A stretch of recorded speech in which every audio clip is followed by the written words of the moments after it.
चलिए एक बड़ी खबर तेलंगाना से आ रही है। तेलंगाना का हमको ओपिनियन मिल रहा है, 17 सीटों का ओपिनियन पोल मिल रहा है और एनडीए को 8 सीट मिलने का अनुमान है। 17 में से 8 सीटें एनडीए को मिलने की संभावना है और आईएनडीआईए गठबंधन को 6 सीटें और अन्य के खाते में भी 3 सीटों पर ओपिनियन बनता हुआ दिख रहा है। 28% वोट परसेंट एनडीए को मिलता हुआ यहां पर नजर आ रहा है। तो ये विस्तार से डेटा हम आपके सामने फ्लैश करने जा रहे हैं, बहुत ही क्लैरिटी के साथ, ग्राफिक्स के साथ हम आपको बताएंगे कि तेलंगाना में दरअसल क्या परिस्थिति है। यहां 17 सीटों का ओपिनियन पोल है जिनमें एनडीए गठबंधन को बढ़त मिलती हुई दिख रही है, आईएनडीआईए को भी सीटें मिलती हुई नजर आ रही हैं। मेन का आंकड़ा क्या है? बिल्कुल, और तेलंगाना में 17 सीटें हैं कुल लोकसभा की, 8 बीजेपी प्लस यानी कि एनडीए के खाते में, वहीं इंडी के खाते में 6, अनदर्स के खाते में 3।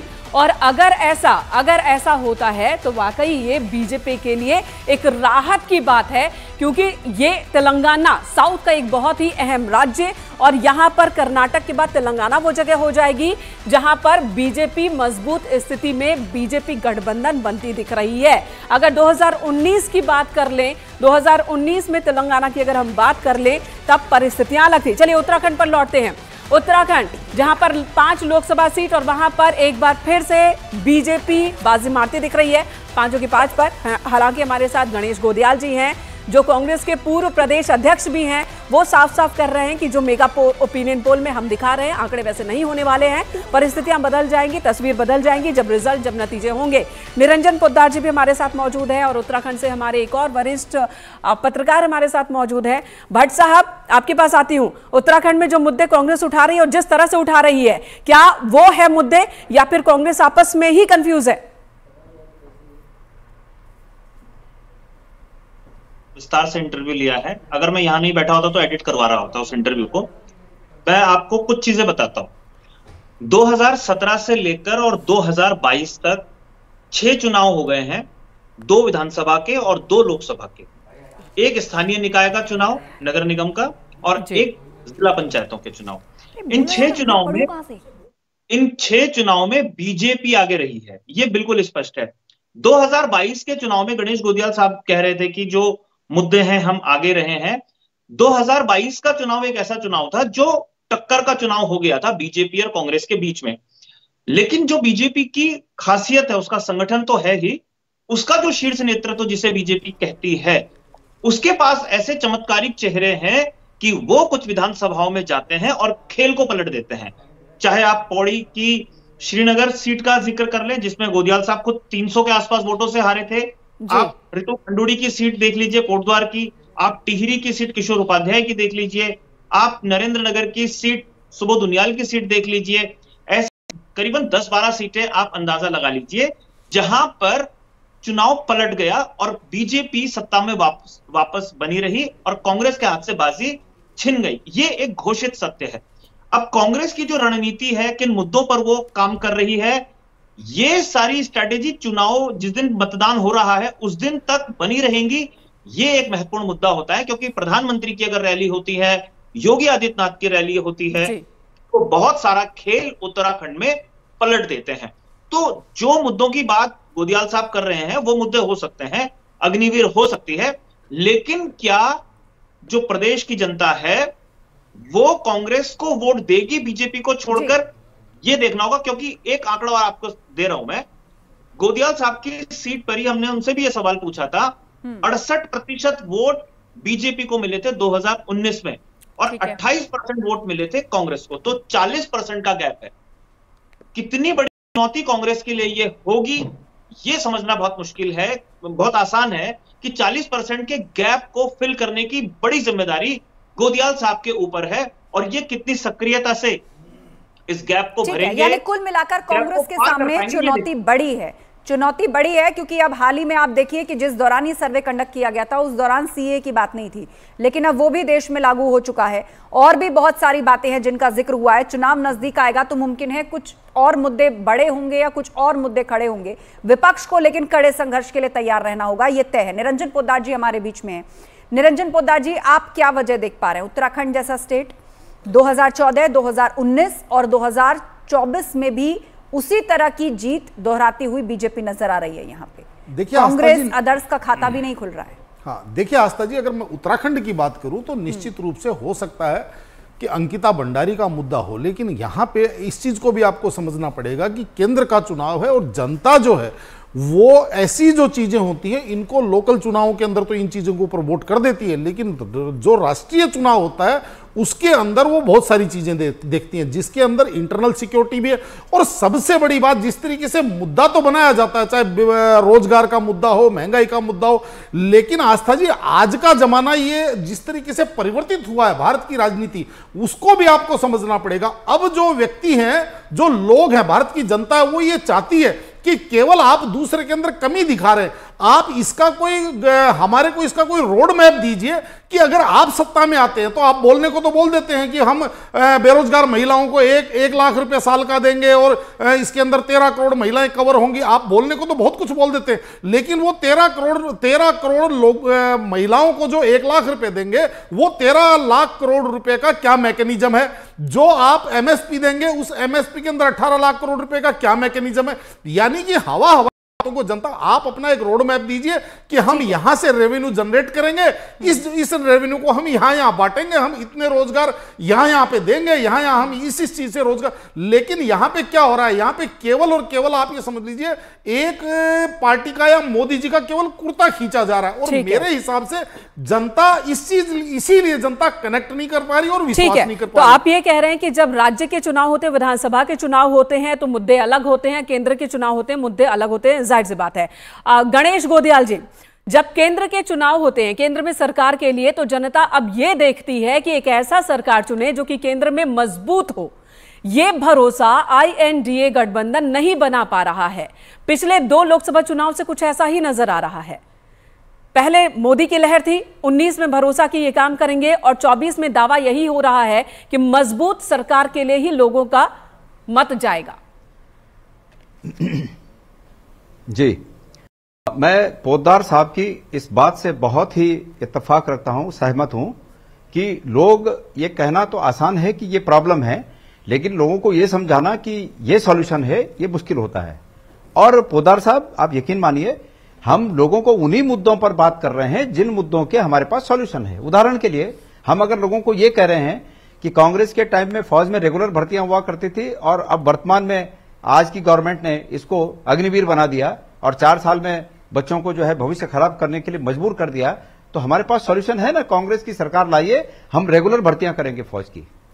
हमारे पास सॉल्यूशन अंकिता भंडारी हत्याकांड का सॉल्यूशन, जब हम सरकार में थे तब ऐसे केसों का सॉल्यूशन था ना। दिल्ली का निर्भया केस आप लोग को याद होगा, कितने फास्ट ट्रैक कोर्ट से वो चला, दोषियों को किस प्रकार सजा हुई, वो क्या नहीं जानते हैं। और आज अंकिता भंडारी में जबकि केंद्र के बड़े नेता का नाम आ रखा है, उसमें हमारे बड़े लोग जो केंद्र के गृह मंत्री, हमारे माननीय प्रधानमंत्री उत्तराखंड आते हैं और इस मुद्दे से नजर चुरा के चले जाते हैं, तो क्या यह प्रश्न नहीं किया जाएगा कि भाई बड़े नेताओं का इसमें क्या मतलब, उन्होंने क्या किया, क्या उन्होंने नहीं देखा ये सब? तो पोद्दार साहब, आपने बहुत सही बात कही। हम जनता को यही समझा रहे हैं कि ये जो प्रॉब्लम है, ये प्रॉब्लमों का हमारे पास सॉल्यूशन है। और अभी जो वाकई स्थिति है वो ये है कि जनता के इन प्रॉब्लमों से, जो मैंने सुबह भट्ट जी को भी कहा, आज आपके चैनल पे दोबारा कह रहा हूं, ये इन प्रॉब्लमों से जनता की नजर को ओझल करने के लिए झूठ का एक धुआं बनाया जाता है, गुबार बनाया जाता है, ताकि उस मुद्दे तक नजर न जाए। और हमारा ये काम है कि हम उस गुबार को अलग करें, जनता की नजर उस समस्या पर जाए जो समस्या वाकई सामने है, और उन समस्याओं को हम लगातार इंगित कर रहे हैं। और इसी के आधार पर मैं आपको कह सकता हूं कि चुनाव के रिजल्ट बदलने वाले हैं। जी गणेश जी, लेकिन अभी उत्तराखंड की बात कर ले तो वहां पर कांग्रेस के कई सीनियर लीडर हैं जो कि चुनाव लड़ना नहीं चाहते। क्या वजह है कि कांग्रेस के सीनियर नहीं लड़ना चाहते चुनाव?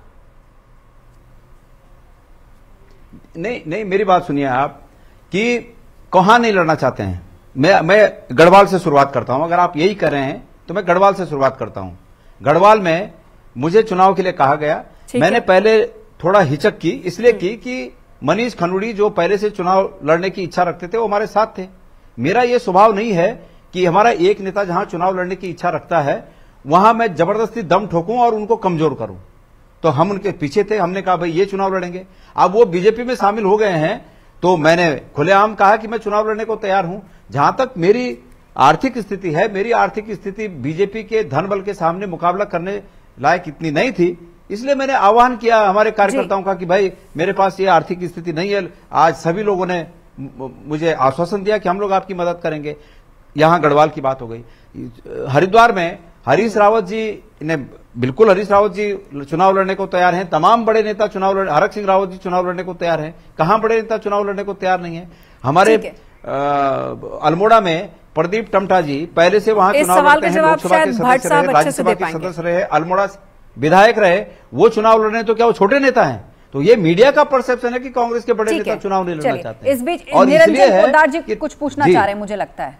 निरंजन जी देखिए आस्था जी, इनको एक चीज और बतानी पड़ेगी, और वो ये है कि जिस तरीके से अभी भट्ट साहब ने भी बताया कि 2022 के अंदर जो विधानसभा चुनाव हुए और उससे पहले मेरे हिसाब से अंकिता भंडारी का जो मामला था उससे पहले का मामला है, तो वो मामला उस समय इतना प्रभावशाली नहीं, वो तो 21 में हुआ है, ये तो उसके 1 साल के बाद का मामला है, सितंबर में हुआ है। अच्छा चलिए, दूसरा इलेक्शन के बाद, इलेक्शन फरवरी में हुआ और ये मामला सितंबर में हुआ उसके बाद। चलिए, अब दूसरा मेरी जिज्ञासा ये है गोडियाल साहब कि आप ये बताइए, उत्तराखंड की 5 सीटें हैं और जिस तरीके से आज देश का सेंटिमेंट लग रहा है, चाहे उसके अंदर बड़े राज्य में उत्तर प्रदेश की बात करूं, मैं महाराष्ट्र की बात करूं, मैं राजस्थान, गुजरात, मध्य प्रदेश, जहां पे ज्यादा सीटें आती हैं, वहां का अगर मैं सेंटिमेंट की बात करूं तो आपके जो अलाई पार्टनर थे, आपके इंडिया गठबंधन के अलाई पार्टनर थी ममता बनर्जी ने कहा कि कांग्रेस 40 सीट जीत करके दिखा दे पूरे देश के अंदर। तो कहने का तात्पर्य यह है, उत्तराखंड अगर अपनी 5 सीटें कांग्रेस को दे भी देता है तो उससे कांग्रेस की कितनी मजबूत सरकार बनेगी। और मेरा यह मानना है कि उत्तराखंड की जनता ऐसी है जो अपनी एक चप्पल भी खरीदने जाती है तो ये देख करके करती है कि ये चप्पल कितनी चलेगी, तो वो क्या सरकार इतनी कमजोर बना देगी? आप कैसे ऐसे कह रहे हैं कि वो सरकार इतनी कमजोर बनाएगी? जिन सरकारों ने अतीत में पाकिस्तान के 2 टुकड़े कर दिए हों, उन सरकार को पोद्दार साहब आप क्या कमजोर महसूस कर रहे हैं? उस सरकार को कमजोर कह रहे हैं आप? जिस सरकार ने आपको बात कर रहे हैं गोदियाल साहब, जब कांग्रेस 300 सीटों से ऊपर हुआ का राष्ट्रीयकरण, मैं आपको रोक रहा हूं, आपके शब्दों पर मुझे गहरी आपत्ति है, ऐतराज है। आपने जिन शब्दों का प्रयोग किया कि उत्तराखंड के लोग ऐसी कमजोर सरकार को चुनेंगे, आप ऐसा नहीं कह सकते हैं। जिस सरकार ने देश के आर्थिक विकास के लिए तमाम बैंकों का राष्ट्रीयकरण किया हो, जिस सरकार ने हरित क्रांति करके आज देश को अन्न के मामले में आत्मनिर्भर बनाया हो, श्वेत क्रांति करके। गणेश जी, तब की कांग्रेस, अब की कांग्रेस में अंतर भी है। आपको सच्चाई भी तो देखिए। क्या अंतर देख रहे हैं आप? तब आज से मेरी बात सुनिए, अंतर है तो ये है मैडम, आप लोग बीजेपी के प्रवक्ता की मत कहिए, मेरी बात क्या अंतर है? आप मेरी बात सुनिए, आपने मुझे बोलने के लिए बुलाया है, आपने बोलने के लिए गणेश जी, उसके बाद निरंजन पोद्दार जी का रुख करेंगे। जी बात पूरी कीजिए गणेश जी। आप मुझे इंटरप्ट करिए और बाद में बोलिए कि 20 सेकंड में पूरा करिए। मुझे मेरे बोलने के टाइम इंटरप्ट करिए, यही तो आप लोगों की प्रैक्टिस है और जनता आपको देख रही है। ऐसा नहीं कि जनता नहीं देख रही है, आप लोगों की यही प्रैक्टिस है। मैं ये कहना चाहता हूं कि कांग्रेस को कटघरे में खड़ा करने के लिए कहते हैं और जब टाइम मिलता है बोलने के लिए तो उसमें इंटरप्ट करते रहते हैं। ये प्रैक्टिस आपकी बिल्कुल ठीक नहीं है और मैं आपके चैनल को बोल रहा हूं, अगर ये प्रैक्टिस रही तो आइंदे से हम आपके चैनल में आएंगे भी नहीं। आपको समय दिया है, पता नहीं मेरी आवाज पहुंच रही है कि नहीं। मैंने तो आपको समय दिया है कि आप अपनी बात कह लीजिए, उसके बाद निरंजन पोद्दार जी सवाल पूछेंगे, आप अपनी बात पूरी कर लीजिए। सबसे ज्यादा समय आप ही को दिया गया है। पूछिए ना, सवाल पूछिए, लेकिन ये मत कहिए। पोद्दार जी से मैं इस बात से सहमत नहीं हूं जो पोद्दार जी कह रहे हैं कि क्या उत्तराखंड के लोग कमजोर सरकार चुनेंगे। उत्तराखंड के लोग जब कांग्रेस की सरकार चुनते थे तो फौज में जाकर सरकारी नौकरी में जाकर पेंशन लेकर आते थे और आपकी एनडीए की सरकार ने उस पेंशन को बंद किया है। कमजोर वो है कि कमजोर ये हैं? ठीक है, तथ्यों के साथ आप अपनी बात रख दीजिए कि कांग्रेस अब भी मजबूत कंडीशन में, बात उत्तराखंड की हो, बिहार की हो, मध्य प्रदेश की हो या पूरे देश में किसी भी राज्य की हो, तथ्यों के साथ अपनी बात रख दीजिए, बात वहीं पे खत्म हो जाती है। मीडिया के कहने ना कहने से कुछ नहीं होता। हम वो ओपिनियन पोल दिखा रहे हैं जो पब्लिक के मन में है। के हिसाब से ये स्थिति है। मेनका जी, मैं इनको जवाब दे रहा हूं।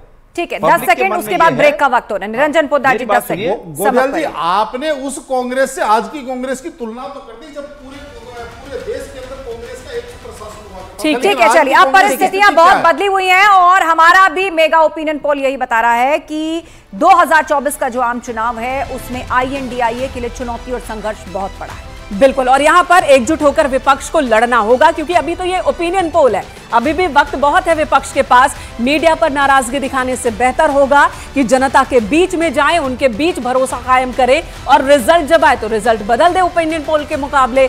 लेकिन फिलहाल जो ओपिनियन पोल है न्यूज़ 18 आपको दिखा रहा है, आज हम कुल 301 सीटों का हाल आपको बताने वाले हैं। कुछ सीटें हो गई हैं, कुछ बाकी है, बने रहे हमारे साथ।